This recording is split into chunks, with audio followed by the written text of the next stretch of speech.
Okay, look, I'm live. I'm going live in spite of, I just moved. Okay, so please don't think that I'm just a slob. I literally just moved into my new apartment. Let me get online here. Okay, so today we are doing mindset training. Here we go, mindset training for spiritual life coaches.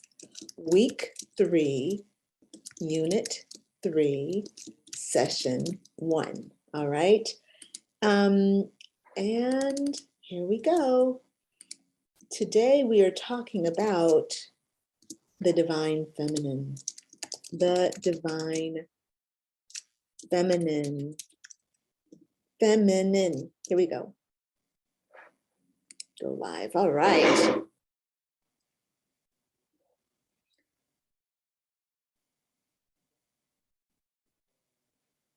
Got it. Setting up your meeting. Oh, there he is. Did you see Apollo just arise over my shoulder like the devil and the angel? He's just like, let me scratch. Oh, hi, everyone. It's Crystal Lynn, and I am in my new apartment here in Paris. I'm actually in Neuilly-sur-Seine, which is in the northwest of Paris. Beautiful. It's a beautiful, beautiful place. This apartment is lovely. It's got a lot of light. You can see I'm just in natural light. I don't have to do all the, I don't have my ring light on. I should have on some makeup, but look, I have to say that I have been, I've not slept since the moon was full. So it's been 3 nights. It just isn't happening. I woke up to show you how weird my sleep has been. I literally woke up in the middle of the night. The moon was shining in. And what did I do? I took a picture. Oh, you can't see that. That is not the moon. It's the moon shining through the frosty glass of my window. And there's a structure outside and bamboo. Anyway, I woke up and I'm like, y'all not gonna let me sleep tonight. And I'm like, just for that, I'm gonna take a picture of you and then I'm gonna have evidence of why I can't sleep at night. That's literally the conversation I had. And then every night I've awakened and just kind of sat there and, meditated, done my shadow work. Spirit never wakes me up for no reason. Last night I had a dream that I thought I was going to sleep like a baby last night because I had worked really hard. I had worked out. I took Apollo on a long walk. I'd been packing. I did a bunch of work, had a bunch of clients. I thought I was going to sleep like a baby. And I slept for about an hour, and I put Apollo in the bed with me because, it was our last night in this place, and we both really loved that place. We loved the apartment. We loved the environment was incredible. We loved the forest. We loved the host family. So there was a lot of love for us there. And I know that he was even more sensitive about leaving it than I was. And sure enough, so I put him in bed with me last night, and I went, and so we fell asleep. And then I had a weird dream where he was running through the brush, like the low bushes, like we were in this, very natural environment. He would run through, and he would come out the other side with his shadow behind him, but his shadow looked just like him, but it was a little mangier, right? It was a really weird dream. So he did that 5 times. And every time he would go through it, the feeling that I got was, oh, his shadow, I'm losing him to his shadow. His shadow is taking over. And it scared me. And I kept trying to stop him from running. And he kept doing it. And I just kept saying, I don't want to lose my dog. You know, I want my original dog. I want my true dog, not this shadow being that's, you know, consuming my dog. So it was a terrifying dream, actually. Interestingly, when I woke up and Apollo was waking up like at the same time, and he did something he's never done before. He got out of the bed and he went and he stood by the door. Well, he stood between me and the door. And then I said, well, what's up, bud? And he insisted on going outside. And so I was reluctant to letting him out, but eventually I did. And he went and he sat outside my window, where all the spiders are, which is really interesting because there's like, I don't want to say it's a nest of spiders, but there are a lot of spiders outside this one particular window. And he rarely goes out there, but he did last night and he just sat there. And this is at like 1 o'clock in the morning that he's doing this. And it's just after I'd had this weird ass dream. And so anyway, I let him go and sit outside and he started making a bunch of noise. And so I brought him back in. And then I just brought him into bed and I talked to him and rubbed his back, you know, and told him about the changes and, you know, just talked to him about why we're changing and all these kinds of things. And the poor thing, I just felt really, you know, I felt not bad for him, compassionate is what I felt for him. I don't feel bad for Apollo because we're moving. He came into my life for a reason. It's not like, he's not some random dog. I'm ruled by Artemis. He's Apollo. Apollo and Artemis are brother and sister. There's no, and they're both hunters. They're both connected and they are connected. And Apollo and I are connected. And he has to go where I go. He's my dog. He's my animus. It's his job to go where I go. So I don't feel bad for him going to where I go. I mean, you could also think, well, where is he? You know, he'd be living in Greece right now, you know, going where he wants to go, or maybe he'd be dead, you know, 4 years later, he's got, you know, a very wonderful, safe, beautiful life where he lives in Paris and he literally, we just have a dog park, literally a dog park across the street from us. There's Ile de la Jatte right there. And that whole tip is open play dog space. So yeah, Apollo, I don't feel bad for him at all. Okay. But I did, I know that dream has some meaning that I'm working through. So anyway, let's get on with it. Spiritual badassery.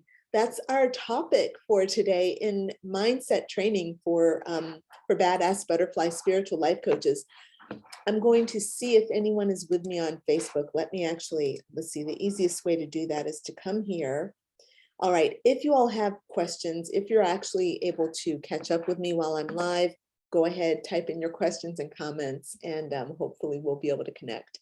Now, last week, we talked about, we did an overview of the 3 kind of really important things you need as a spiritual life coach.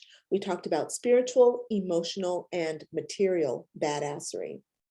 Now, today we're going to go into depth about spiritual badassery, but basically, spiritual badassery is just what it sounds like. It's about having a connection to the divine and feeling ownership within that connection. You know your source of power, you know how to make things happen in the spiritual world, and you know how to bring information from the spiritual world into the material world and use that information to influence the material world. Okay, we're going to go into that more this week. That's our focus for this week. But just a little recap, emotional badassery is when you actually have a connection with the pain in your life. So a lot of us spiritual life coaches are coming to life coaching because we have had pain and we want to help other people deal with that pain. And when I say pain, I'm not talking about physical pain, even though it can show up as that. Physical pain can be a symptom, but the root cause is emotional pain. So, by the way, I'm exhausted, just saying. So that emotional badassery is knowing how to use that pain and then to transmute it into a beautiful story for yourself, a beautiful life for yourself, and transformation for your clients, helping your clients take their emotional pain and turn that into transformation where they are thriving in their lives and not suffering from emotional pain and trauma. Okay. Now, material badassery is when you basically own your own business. You're working for yourself. And let's face it, when you work for yourself and you are good at it, that is material world badassery. Okay. And that's what I want for you as a spiritual life coach, to have spiritual badassery, emotional badassery, and to be thriving in the material world. That is really, really important for me.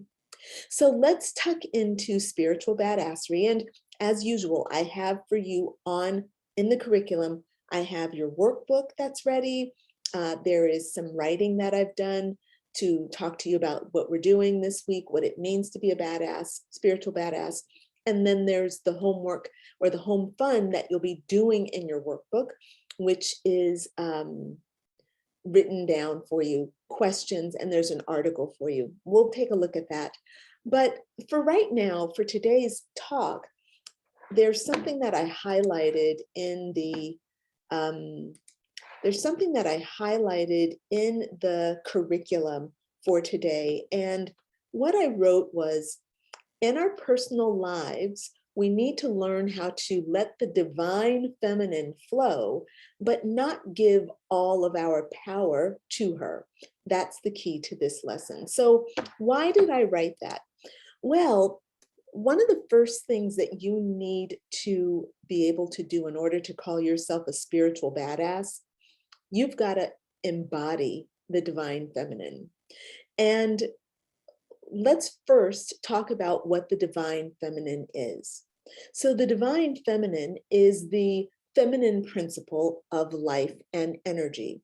So the divine masculine is on one end of a line, and the divine feminine is on the other end. These two guys are technically in opposition.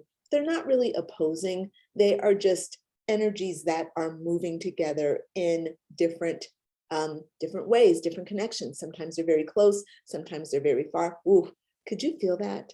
I could feel that. And our job, both of these are in us, period. Both the divine and the feminine are in us. What we want is to live our lives just in general. We want to live with both, okay? But as spiritual life coaches, we have to have a very deep understanding of what the divine feminine energy is, because basically divine feminine energy represents the unseen, subtle form of energy that gives life, that it's receptive, it's expansive, it is nurturing, and it courses through us. It is a part of life force energy. And I talk about this in more detail in the written part of the curriculum. You'll see it there. And actually, maybe I'll just go there and kind of summarize it for you, just in case you're listening right now and you don't know what the divine feminine is, right? So the divine feminine is an energy that you as a life coach, you need to embody it, meaning the divine feminine needs to flow through you, and you need to allow it to flow through you so that you can access certain spiritual energy, ideas, and certain spiritual, let's say, powers, okay, such as divining, such as intuiting. Okay, well, I'm going to put it in those terms because it seems to fit along with this metaphor. So let's keep with that. So what I want, and here's what I wrote. I'm going to just read this out because I think it'll help make it pretty clear.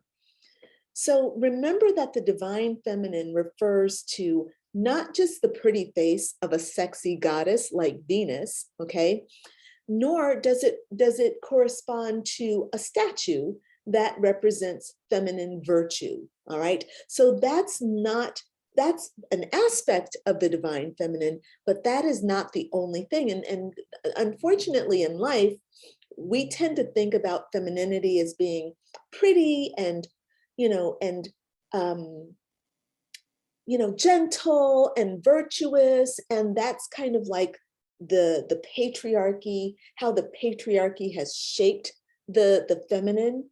But that's not actually what the feminine is. That's just what society has put on her. It has limited her, which is why we're suffering right now, because we don't know what our real power is, but we're coming back to understanding that.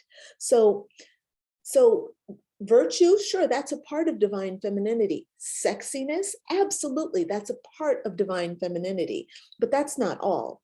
Divine femininity in itself is badass. And she is not only the unseen forces that drive life on earth, she is wild energy that fires your instinct, your ideas, and your emotions. So when you're feeling your feels, when you are getting downloads, when you're having emotions and they're big, when your heart is hot, your heart is hot. Yeah, that's what I wanted to say. When your third eye is kicking off, you put your hand right here and you feel all this kicking off. Your chakras are hot. That's divine feminine moving through you. Okay, that's divine feminine energy. She is the unseen forces that drive life on earth. She is wild energy, fires your instincts, your ideas, your emotions. She is Kundalini, which is that tightly coiled snake that you'll hear people talking about when they're talking about chakras. Okay, this is a Hindu concept. And Kundalini is the divine feminine in your body. Okay, and she moves through your chakras. So when she's in your root chakra, she's moistening your vajayjay, okay, or your vagina. If you don't know what a vajayjay is, it's a vagina. I think that's a great name, vajayjay. I like that phrase. I wrote that in the thing, so I'm reading it. She moistens your vajayjay.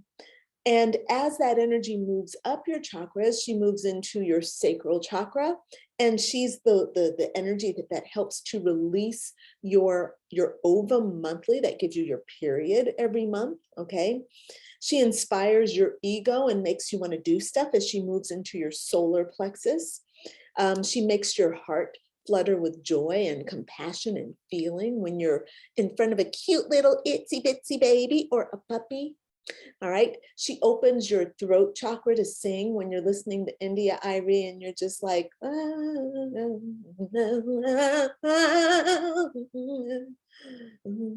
right.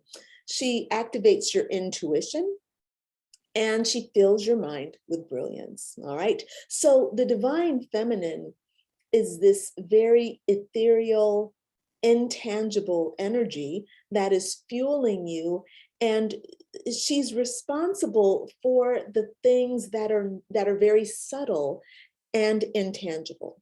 All right. Now, where was I going with that? Oh, okay. Oh, also, of course, the divine feminine is Gaia. All right. I'm sure you've heard of Gaia. She's the goddess of earth. All right. In Greek mythology, she is the earth. And anyway, I wrote a little bit about that stuff. Okay. Boom, boom, boom. I think that's enough. Let me just check in just to see if anyone is here or if anyone has any questions. Please make sure you type them in to the chat box, or you can come join me on Zoom. If you want to do that, I can put that in the link in there for you. Right. So how do you embody the divine feminine? This is the question, and this is the problem, because the divine feminine is all that stuff that I just told you, and all that stuff is huge. It's immense. It is the earth that we are on is the core of divine femininity. When I'm looking outside right now, I literally see 40 trees. That's some divine feminine energy right there. Okay, so we are spiritual life coaches. We're working to be badass butterfly spiritual life coaches. We're working to really own ourselves and to own our connection to the divine so that we can help other people, okay? So our job is to embody this immense creative energy of the divine feminine. And I bet that if you're watching this, you have no trouble doing that. You don't have any trouble embodying the divine feminine because she flows through you. I get it. I know who I attract because I attract people who are like me. I am the most energetic, fully present, like bundle of energy with tons of ideas that never stop, okay? And here's the problem. That is a problem. That in and of itself is the problem. When the divine feminine is working strongly through you, you get so many ideas, so many insights, so many inspirations. You're hearing voices from the past. Literally, your ancestors are talking in one ear, and in the other ear, you're hearing Archangel Michael says, hey, go over there and do this. And you're like, okay, I got you, Archangel Michael. Yes, great, great, great, great grandmother, blah, blah, right? I got all those, okay? I'm gonna go do that. The thing is, embodying the divine feminine isn't about letting your life be torn apart by spiritual energy, okay? Your job is to embody the divine feminine and to control that shit, okay? You're a grown ass woman. You don't let beings just come in and use you. You don't do that, okay? That is not how you embody the divine feminine. And that's not how spirit wants you to. Spirit isn't here to make you its bitch so that you are just like getting pummeled and you can't control your life. You can't even get yourself together to get up to go to work to survive and pay your bills. It doesn't work that way. We have it in our minds like, oh, spirit's going to provide for me. I'm just going to let spirit use me and spirit's going to do everything for me. No, no, no, that's a myth. That's just you not taking responsibility for the thing that you are actually here to do. Okay, now there are some, okay, a tiny percent of people that are here to just be the dervish, right? That is just holding this space and keeping things going, okay? That is not, most likely that is not you, all right? And if you are following me, I can guarantee you that that is not you because spirit led you to me so that I could give you a wake-up call to say, yes, you need to temper that.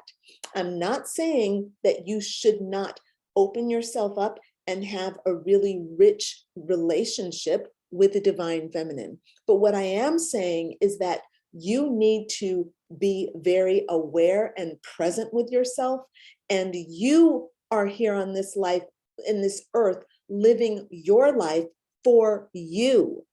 You are in service to the divine under your own sense of what it is you are here to do with your soul, okay?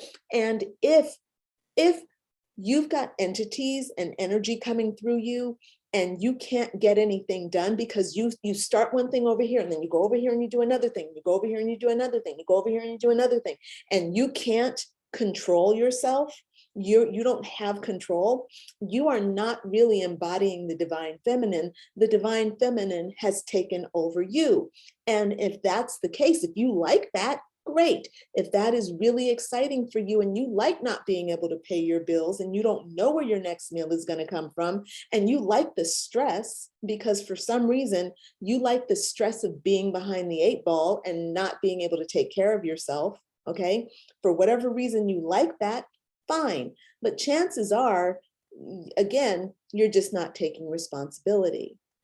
So in today's unit, in today's lesson, I want to challenge your relationship with the divine feminine. I am not asking you, you'll see in the workbook questions, the home fun, I don't ask you, where are you weak? like where are you cut off from your divine feminine energy?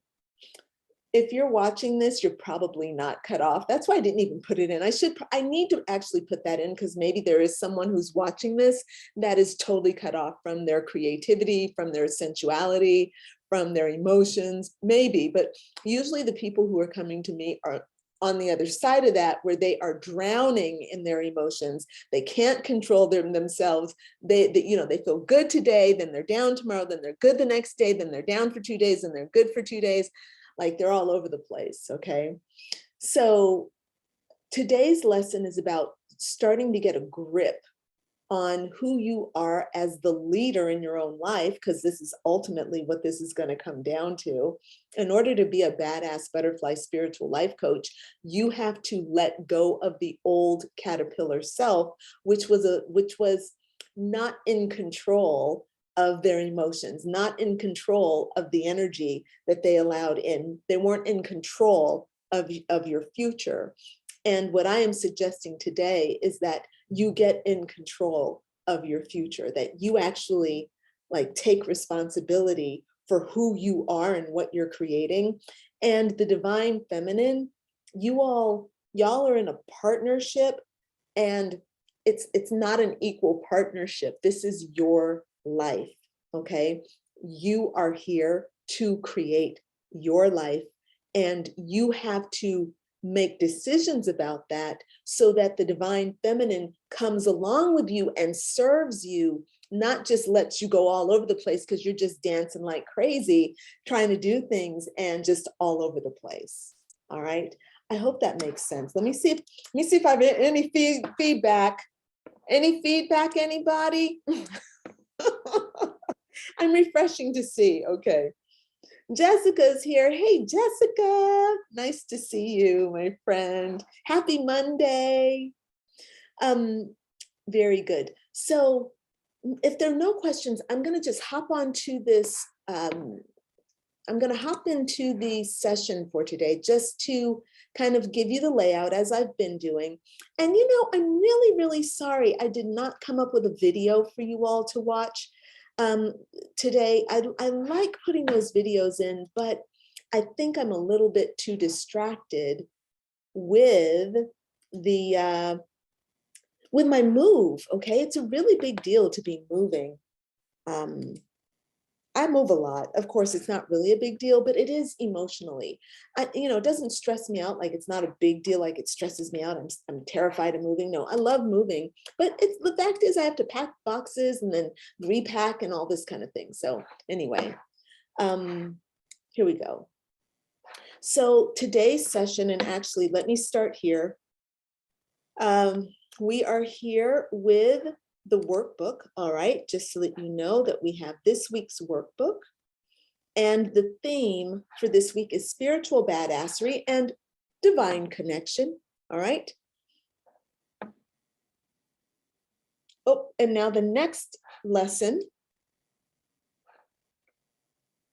is our quote of the week, okay?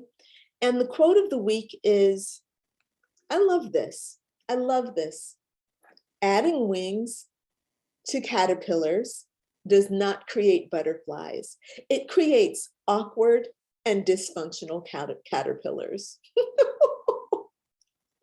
Go on, Stephanie Marshall. I don't even know who she is. I have no idea, but when I read that, I'm like, wow, you cannot dress up, a pig in, a pig. Okay, you cannot make a silk purse from a sow's ear, okay? And you cannot put wings on a caterpillar and turn them into a butterfly. You have to do the work, she's saying. Butterflies are created through transformation. That is a process. Don't try to cheat the process, okay? So that's our quote for the week. And then the next lesson is the first one, okay? So Session 1, Embodying the Divine Feminine. I like this image because this to me is like the kind of quintessential divine feminine. Like, I'm going to sit in the bath, I'm going to have some tea, I'm going to light some candles, and I've got my nature around me. That is so sensual, and that is really wonderful. And that is the joy of the divine feminine. But we got to get out that bathtub, dry off. We got to put some oil on our skin, right? Because if you don't do that, your skin's going to dry out, and then you got to go to work. You have to go get a good night's sleep. Okay, you have to eat food that is going to raise your vibration. I'm talking about the responsibility. That's the divine masculine stuff. And we're going to be talking about this over the next, the remaining weeks of the program. But this divine feminine, all this beautiful energy that's coming in, we have to temper that with the divine masculine. It's like yin and yang working together to create harmony, not letting, yin be like, blah, blah, blah, blah, I'm going to take over everything and destroy everything that you create and not let you follow through with anything because I'm all over the place. I'm wild. That's what we want to avoid. Okay. So that's what this lesson is about. All right. So here's about this lesson. I don't know why that looks like this. I must have done something wrong, but sorry. Anyway, there's a bit of reading for you to do. Okay. I should have opened the workbook just so that I can show you. Yep, it's here.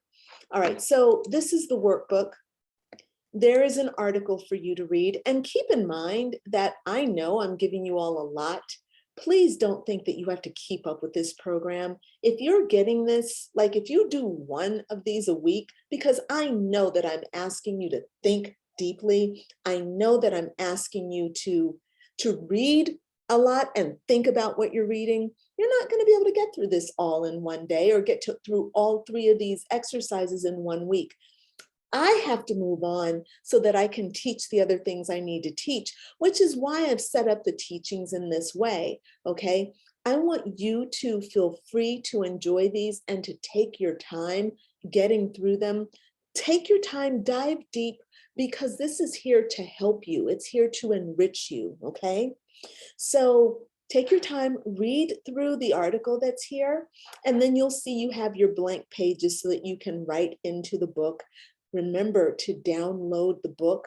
Don't write in it while it's online. Otherwise, you have to make sure you save it and download it. Otherwise, you'll lose it. Okay, so download this book and then write in it on your computer so that you can have it and find it when you need it. Okay, so there's one workbook and there are 3 different articles. Okay, tomorrow we'll be talking about pursuing your divine life purpose, and I'll be live again tomorrow, same time. All right, and then we'll skip Wednesday and then we come on back together on Thursday to talk about the 3rd article and the 3rd concept, which is manifesting like a master. I love this image. I like to think that that is me in a pretty red coat and I am looking at the Eiffel Tower. Je regarde la Tour Eiffel. Okay, so going back to the curriculum assignment, okay, your home fun for today is to read the article and then in the workbook, answer the questions. Now, I have 3 different sections of questions for you. And again, take the questions, do with them what you will, but I encourage you to dive deeply. The first section is about the goddess and you, okay? The goddess and you. Earlier in this call, I mentioned that my patroness goddess is Artemis. Now, I only discovered that Artemis is my patroness goddess 2 years ago. She's been with me all the time. I didn't know it though. I always thought that and my favorite goddess was Venus / Aphrodite / Lakshmi. Like that was my favorite goddess, I always wanted to be like Venus, loving, sensual, sexy, powerful, I just wanted to embody that. But that wasn't my thing. And I'm like, damn, why is this so hard for me? So the very first question I ask is, who is your favorite goddess and why, right? And if you know her story, write it out and really highlight what inspires you. So I could have written the story of Venus and what she did and how she was and all this kind of thing, boom, boom, boom, right? I want you to do this exercise for yourself. So who is your favorite goddess and why? And then I ask you, is your favorite goddess also your patroness goddess? And are you sure? So if you had asked me 3 years ago if Venus was my patroness goddess, I would have been like, yeah. And then you would have been like, are you sure? And I would have been like, no, because she doesn't show up in my life the way I think she would, And like, for some reason, she don't show up for me like I need her to as my patroness. Well, it turns out Venus was never my patroness. I liked Venus, but Venus was like, girl, you ain't my child. I'm like, oh, you're not my mama? Hey, she's not my mama. Who's my mama? Artemis. All right. Artemis is the goddess of the hunt. She's the sister of Apollo. She gave birth, she basically had to give birth to herself, and then she had to help her mother give birth to her twin brother, Apollo. Now, I had my dog Apollo, and I named him Apollo before I knew Artemis was my patroness goddess. And the reason I even discovered it was because she's like, you thought I took you to Greece so that you could learn about Chiron? No, child, I took you to Greece so you could learn about the hunt and you could learn about me. And I gave you Apollo. I'm here. Let's do this. So anyway, I'm not going to go into that here. Let me get back on track so that we can get you through this call. All right. So I am asking you about your patroness goddess.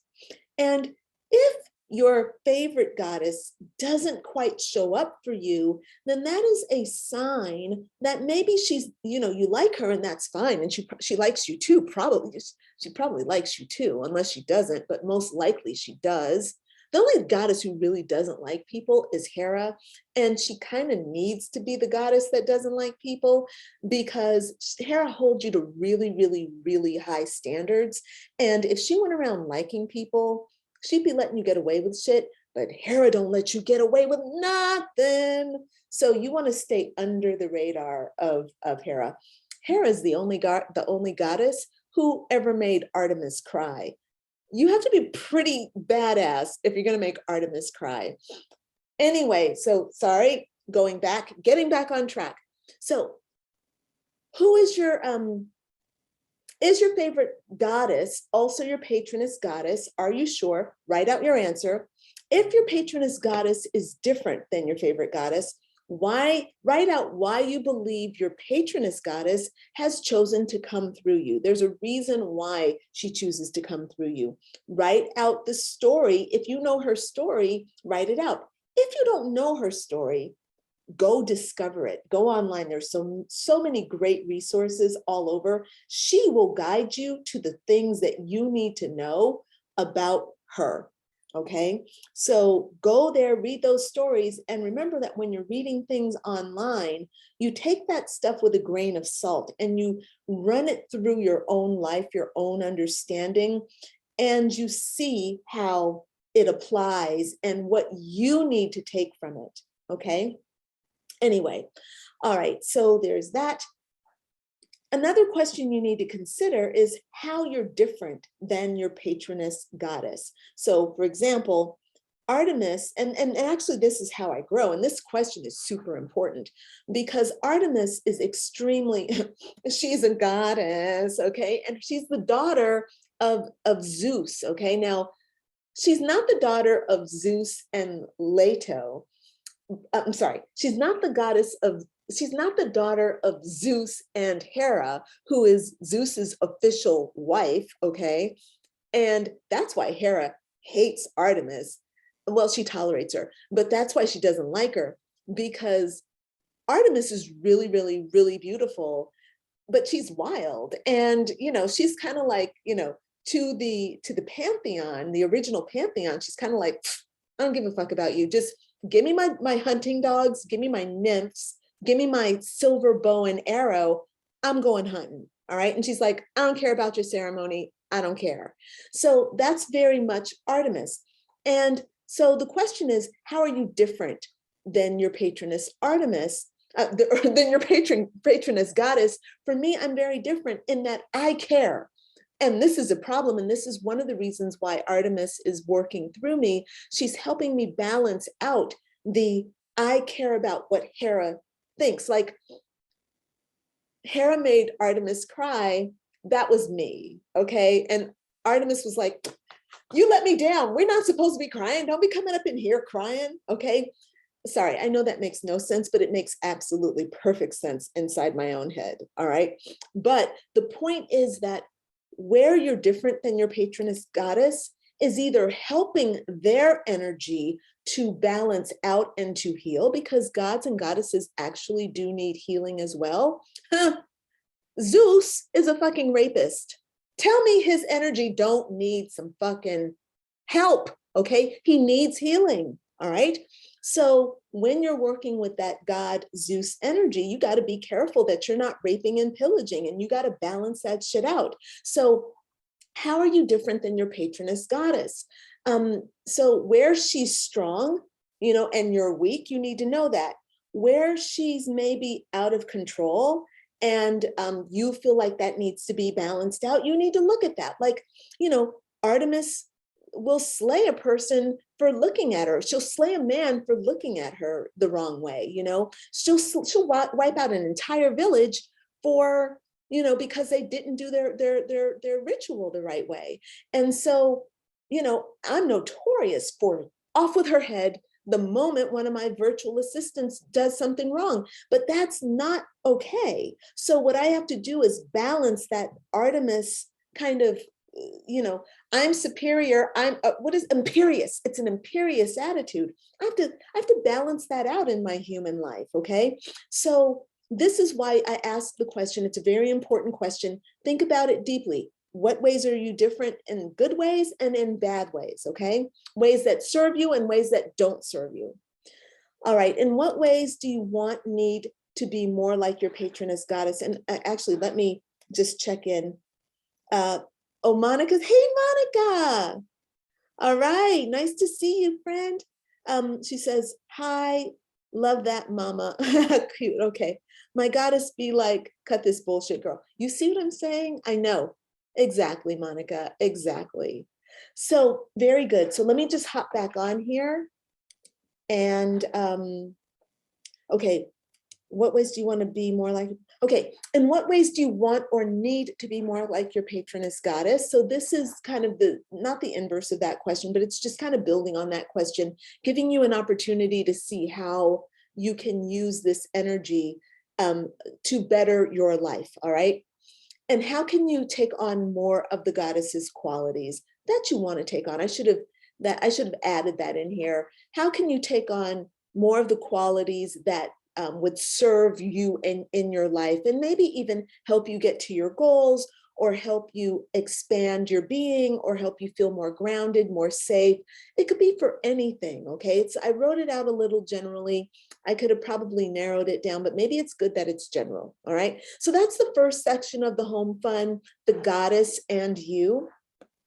The next section is about your feeling nature. Now it says, what's your relationship with your feeling nature? All right, and this is that part of us that are you know, life coaches, and we're sensitive, okay? We feel what's going on in the world, we feel what's going on around us, we're empathic, and we're sensitive, all right? So we need to explore that, because that can make or break us. When we're too sensitive, when we're taking on too much information, too much static from the outside world, that can weigh us down. We can lose boundaries. I'm sorry, we don't have firm boundaries with energy.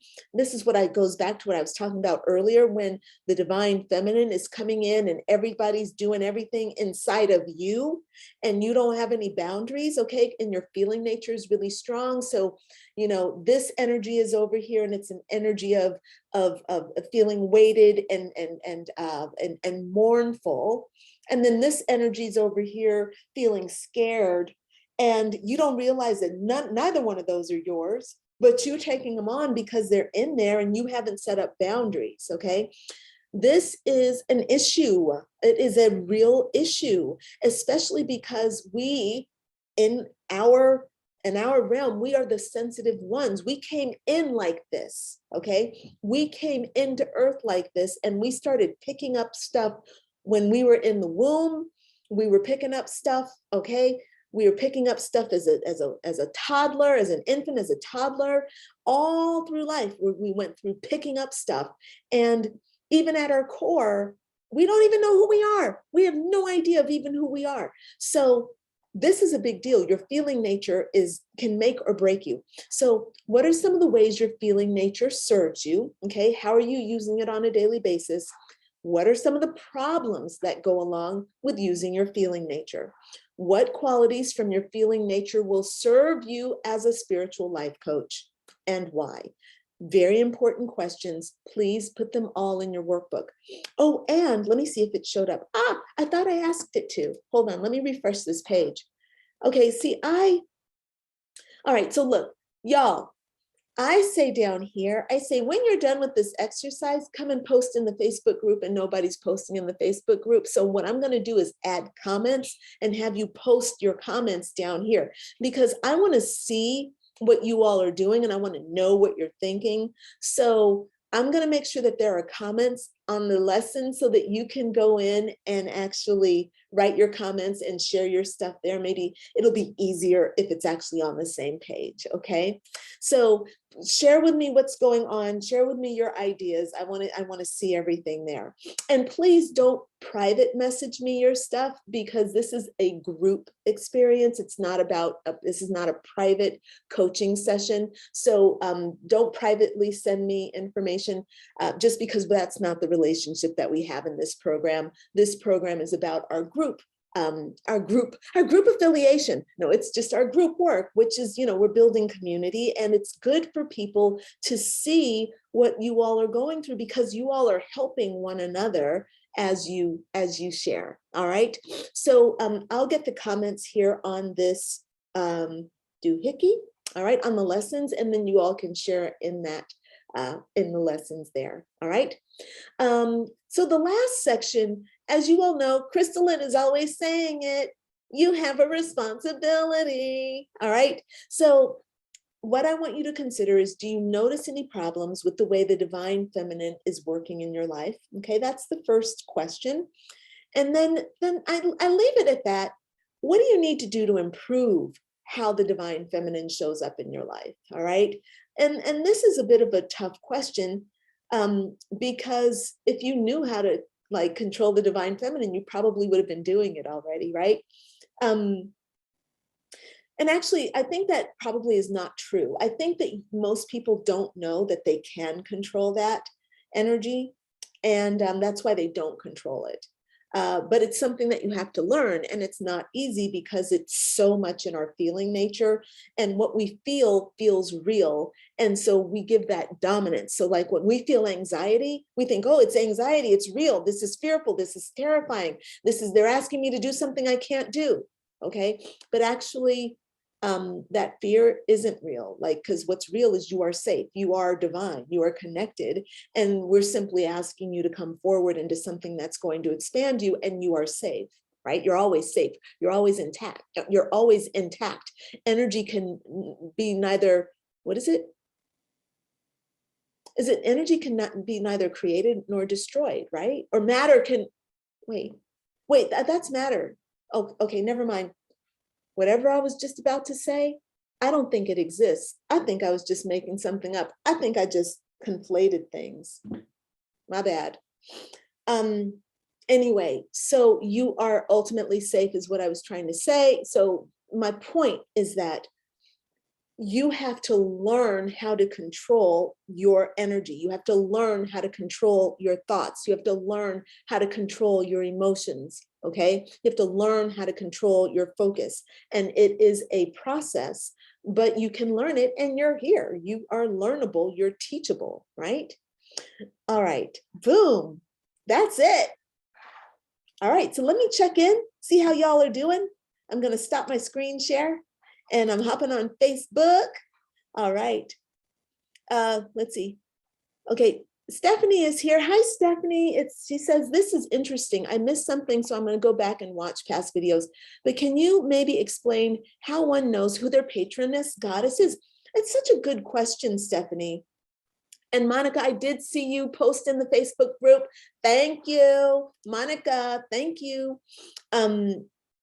Stephanie, how do you know your patroness goddess is your patroness goddess? First of all, you have to look at yourself and then compare yourself to the goddesses. And that can be done by just doing research, but also just kind of looking and seeing what you're attracted to. So when I started going toward Venus and Aphrodite and Lakshmi, I was going there because I felt like I was lacking in beauty and in beauty and in the wonderful support that those goddesses get from the divine masculine. All right. Now, so I'm looking at myself, I'm saying, men are just not attracted to me like they are to other women.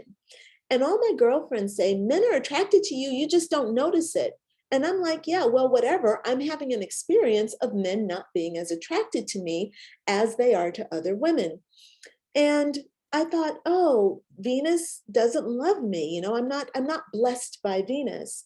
But then I'm looking in the mirror, I'm like, well, it's not that I'm ugly, you know, but it's just men are not attracted to me. So what was happening was that I'm carrying the energy of Artemis. And again, Artemis is a very, you know, she has physical attributes that are very beautiful, but the soul of Artemis is just, she repels men. She's a warrior goddess. She's a warrior goddess of the hunt, okay?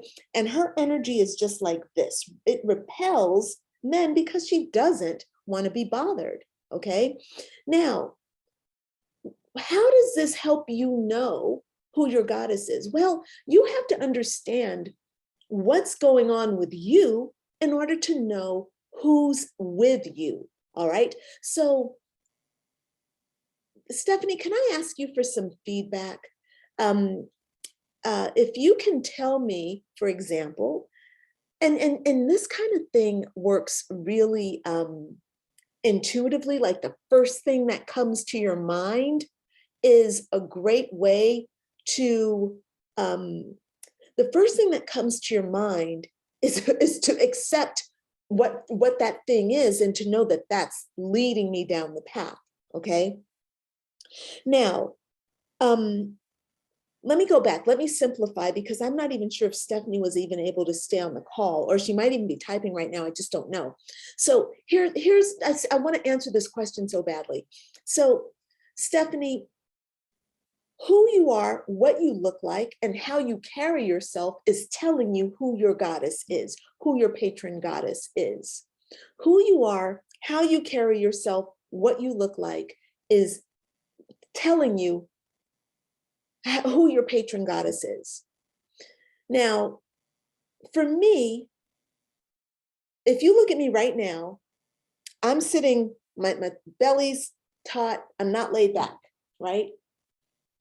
And I don't ever sit like this. I'll never sit like this. I'm always really upright.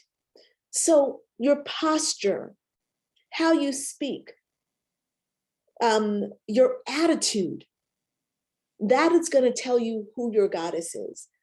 I have an Artemis attitude. I'm very defiant. I'm rebellious. I'm super independent. Oh my God, Stephanie, I walk in the woods every day for 3 hours a day. I literally the other day, just 1 week ago, I was shown 8 wild pigs on my walk in the woods. Who does that? Tell me that my goddess, my patroness goddess, is not Artemis, the goddess of the hunt. I walk with my hunting dog, and this is a hunting dog right here. I don't know if you can see him. He's laying down. Anyway, he's a hunting dog, okay? And the whole point is that your goddess is showing you who she is all the time. The way you can educate yourself about well, now you have to educate yourself, because if you don't know about goddesses naturally and you're not drawn to them, you've never studied them, then you just go out and study them, right? You could do a Google search right now for, you could say wood goddess. Like if you like to walk in the woods, you're like, oh, this is this thing I do. I love walking in the woods. Then you would be like, let me look up wood goddesses. You'd get a list of goddesses and you could just kind of go check them out. Let's say, oh, Stephanie says, I'm here. Okay, so good. So you can kind of feel into yourself, see what your attitude is, see what your kind of the things that you love are. Like if you're super, super sexy, right? And you are feeling that, then Venus might be yours, or Lakshmi or Aphrodite, you know, one of them might be yours, or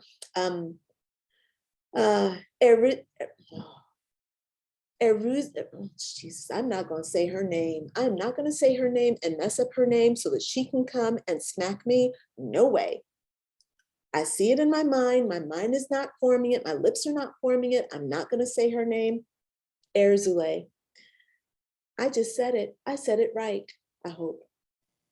Because otherwise she will smack me, and I'm not feeling that. So I apologize if I said your name wrong, but I do believe that. But if you have that beautiful sexuality where you are very confident, then you got to consider that maybe one of your patroness goddess is a sexy goddess. If you're very maternal, then, you know, maybe you have a maternal goddess. You know, if you're very business oriented, then maybe you have someone like Isis, who's, you know, the mother, but she's like, she's the head of household. She's the head of state. You know, she's the head, right? That might be who your patroness goddess is. So you have to see who you are, and that can be the starting point for discovering who your patroness goddess is.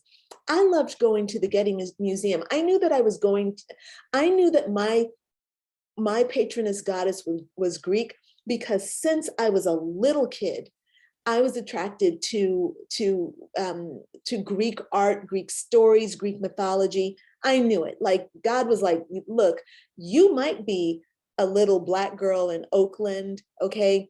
But for some reason you are drawn to, you know, classical philosophy and these studies. So that lets you know who you are. And when you discover who your goddess is, you go to her and you learn about her, and the two of you start to really create incredible magic in your life.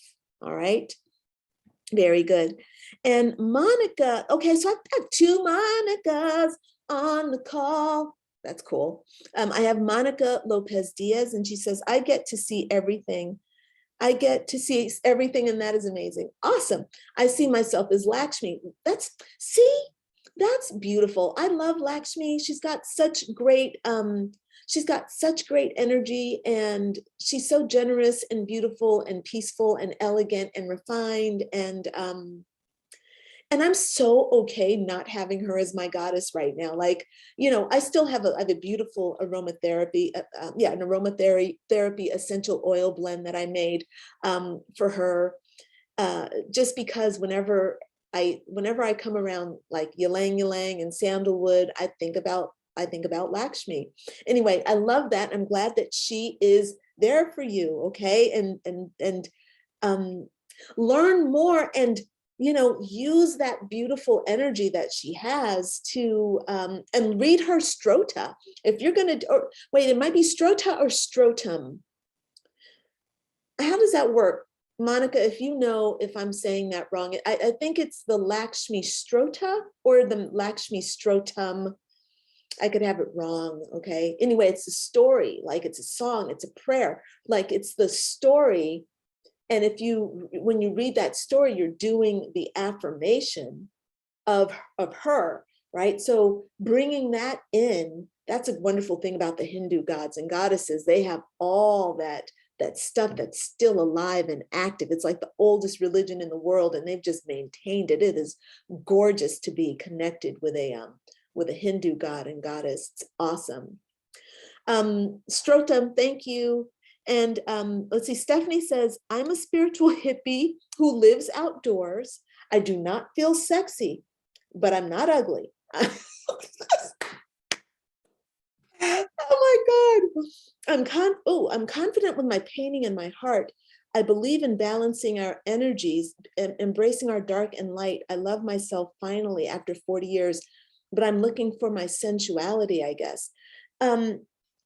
I wonder, let me just sit with this for one moment. Okay, so forgive me if I'm wrong on this, but Artemis is Greek in Roman mythology. In Roman mythology, okay, so in So let me get this right. Athena, that's who you are. I already know. I got it. I got it, Stephanie. You are Athena. I just got hit with that. Please go look that up and tell me, because that was spot on. I feel like that's spot on. So look, Athena is, and let me make sure I get this right, because sometimes I get my names mixed up. I want to say that Athena, let me just look it up, because there's no point. Yeah, okay, excellent. So Athena is the goddess of wisdom. She's also a warrior goddess. So one of the things that calls out to me, and I'm really curious, I would love it if you would please go and investigate her and see how it feels to take her on, and watch yourself when you read her shadow aspects, right? You say you embrace the dark and the light. I think that you might love, you got chills, right? And I was Athena several years ago for Halloween. I love it. Oh my God. Yes. Okay. So I'm saying yes to this, but check it out and see, because maybe Athena will lead you somewhere else as well. Okay. You never know. Athena might be kind of the opening that's just going to take you on a guide and lead you down a path. But I love it. I hope that works out, because it felt very strong. And I'm like, oh, that's it right there. So anyway, and you guys, I'm so tired because I've been moving. I haven't slept. So I'm really apologizing for not being able to get my mind together for, to be sharp. But it feels so good to be in my new place. We just arrived this morning and it feels really, really good. And thank you, Monica, so much. This is Monica Rohila for Lakshmi and Kali. Okay, look, Monica, you took care of all of life, like sweet life creation and dark life. I'm gonna kick your ass. You took both of those and you're like, I'm gonna embody both of those. Boom. I love it. I love it. And thank you so much. Monica is saying that the correct term for the Lakshmi story is Stotram, Stotram. That's the story. All right, look, y'all, it's been an hour. I'm going to go ahead and sign off. And I thank you so much for joining me. We will be back tomorrow, same time. And we're going to be talking about, tomorrow we're going to be talking about pursuing your divine life purpose. All right. And that's going to be about understanding what's going on with your soul. And yeah. All right. So that's it for mindset training for spiritual life coaches today. All right. Thanks, everybody, for joining. Bye. You're welcome, Stephanie. See you later, Monica. See you later, the two Monicas. All right. And I'm not sure if Jessica Louise is still there. Thank you for watching, Jessica. I'll catch y'all later. Bye, everybody. Bye.